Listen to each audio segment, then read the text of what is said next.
In this video, I'm going to talk with Amie Ludis, co-founder of EMDR Remote. EMDR Remote created a goal, an ambitious goal of becoming EMDR therapists' dream tool. So if you're an EMDR therapist, take a look.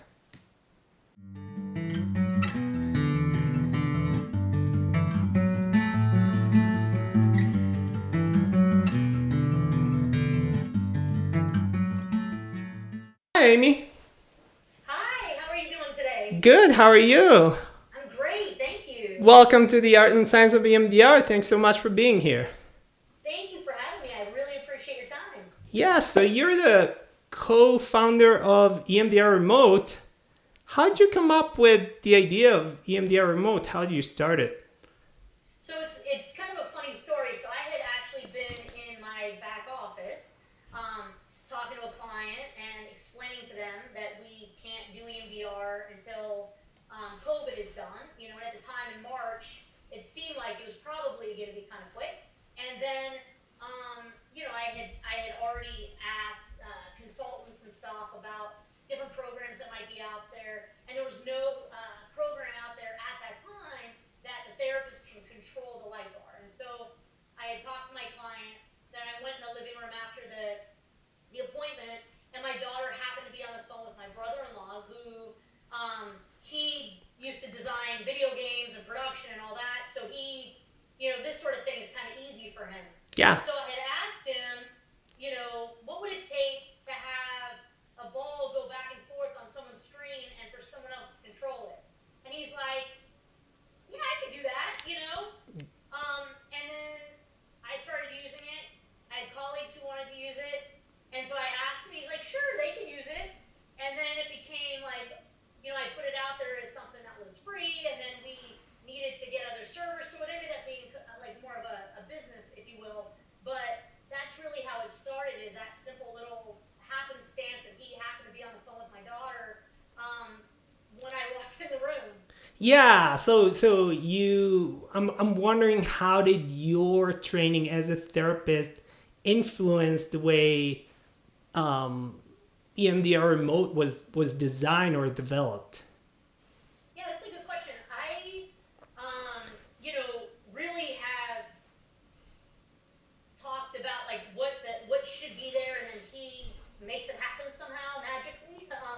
But really, it's that the structure of therapy, that container that we're supposed to offer the Yeah. client, and when you're asking them to control the light bar, that is, I think, not as safe. And so really, in every step of the way, whether you see the client at certain points or not, how the waiting room is designed, I designed it as though I had a vision of me walking into an actual office and what the process, the steps would be. Yeah. Okay. Can you talk a little bit more about what other features your platform offers? Absolutely. So, we have the general, just back and forth, horizontal, light bar. You can change direction, horizontal or infinity or vertical. You can change the color. You can Oh, so change you the can do the, speed. the infinity sign. Oh, that's great.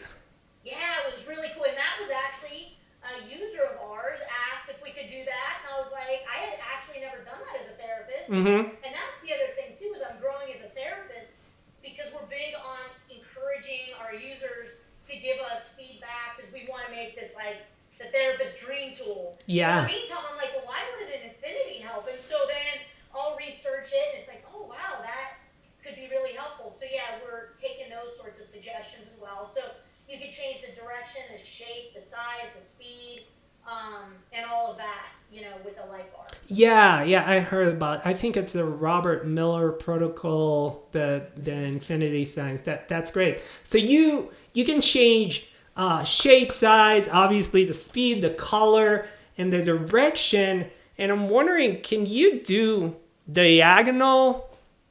Yeah, so you could do diagonal as well, on that. And then when we try to design it too, so that, when the client, so how I was trained in EMDR Yeah. is that, you get out of the client's way. And so when the light bar is moving, the client can hear you but doesn't see you, they just see the light bar. You can, as the therapist, see and hear the client at all times. As you Yes. stop the light bar, your picture comes right back up. Mm-hmm. But so it has that feature as well. Mm-hmm. And then it used to be where the therapist could see the light moving back and forth. And when we started doing the diagonal and the vertical and the other ways that you go on the light bar, it took up way too much of the screen space. So now we have this client view, so you can either see the direction of the light bar or the client. And we have a pretty big update coming this weekend, which will allow you to see either just the client or the light bar and the client. So the light bar will be kind of on a clear background, if you will, so you can still see the client. So yeah, so those are some of the features that we have. And then we also have audio tones. So that way, if someone wants to do the audio bilateral, they can as well, with or without the light bar. So it's synced with the light bar if you do it Yes. with the light bar. Uh-huh. Okay. How else do you make the experience, the EMDR experience, similar or as similar as possible to the therapist's office? Yeah, so what we did was, as I was saying, like I kind of envisioned, I think I talked to you about it a little bit before, but I had envisioned as a therapist what the steps a client goes through to get to the office. So other than the parking and the traffic and all that, which I definitely wouldn't want to simulate, Yeah. you go into a waiting room, which is what you do with EMDR remote. The therapist can see that you entered the waiting room in EMDR remote. In the pro feature of EMDR remote, there's where the therapist can customize the colors and the picture and all that in the waiting room, so the client has a similar experience as though they were going into your office where you have your pictures and your color schemes and stuff like that. Mm-hmm. And then the therapist can allow the client in. So the client goes to the same URL every time, just like they go to the same lobby every time in a face-to-face therapy session. And then the therapist can let the client in, and then the therapist controls the session, just like in regular therapy. So the client can feel safe in that space of therapy because the client can be assured that the therapist can control everything with the light bar and stuff like that. So, Yeah. yeah. Yeah, I think it's really important that we do the best we can to make it as comfortable as possible. I know personally some of my clients had a hard time transitioning to virtual. Some therapists have. I initially had a hard time transitioning and, into virtual therapy, and eventually get used to it. But it is really a struggle, especially for clients. And I think it's great that we have these tools that allowing us to kind of imitate the office environment as much as possible.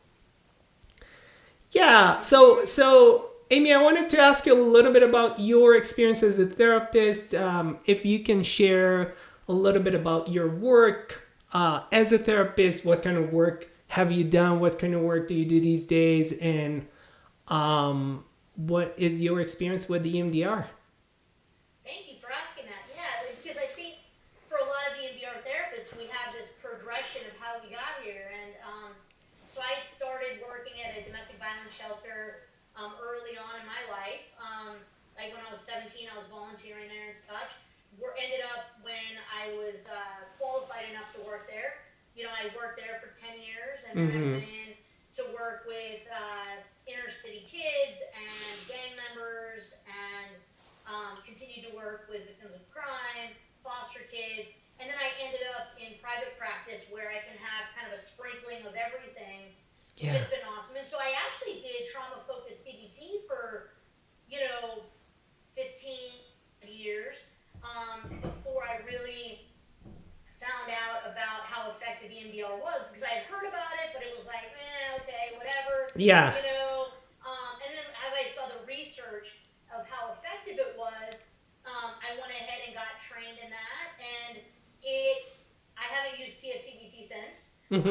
It's yeah, amazing to see how quickly, compared to regular talk therapy, that you see these transitions with people, transformations with people, these like sparks of like, oh my gosh, I never absolutely. thought of that before. Yeah, yeah, And it was kind of cool because last week I had a client who had said like, am I supposed to feel this good? I'm like, yeah, you yeah, know? exactly. And so I guess one more question I wanted to ask you that I'm really going to ask every person on the show is how do you get better? How do you get better at being an EMDR therapist? I think it's very similar as getting better as a therapist. It's, consulting, it's practice. Um, and with EMDR, it's, I think, even easier to get better Mm-hmm. because with consultation, there's consultants out there that Right. you can go to. Whereas when you're a licensed therapist, if you need help, you can ask a colleague or whatever, but it's a little bit more difficult. And so with having consultants available to call whenever and set up a time, I think that's really important is to be aware of that and be aware of how your clients are progressing and if you have questions to ask. And I think that's really the main thing about getting better is experience and consultation. Yeah, yeah, absolutely. Okay. All right, Amy.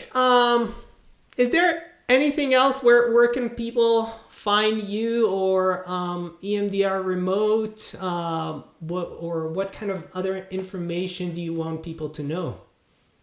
Yeah, so they can go to emdrremote.com and get a free trial so they can look at it and see if they like it or whatever. If you're a trainer who's training a lot of people, to contact us because we have a full training facility online available, so you can train hundreds or thousands of EMDR therapists at one time.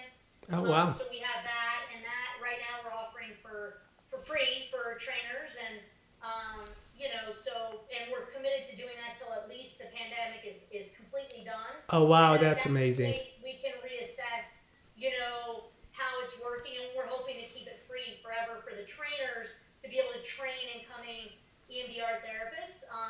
But really, yeah, to check it out and see what you think, and then if you do check it out and you don't like something, please to email us because we are all about making this the dream tool, and all of those suggestions, we really genuinely try to implement. I love that being the EMDR therapist dream tool, taking feedback and keep improving based on that feedback. I love that Yeah. what you do. So thank you so much for what you do and thank you so much for being on the show. Thank you for having me. I really appreciate it. Of course.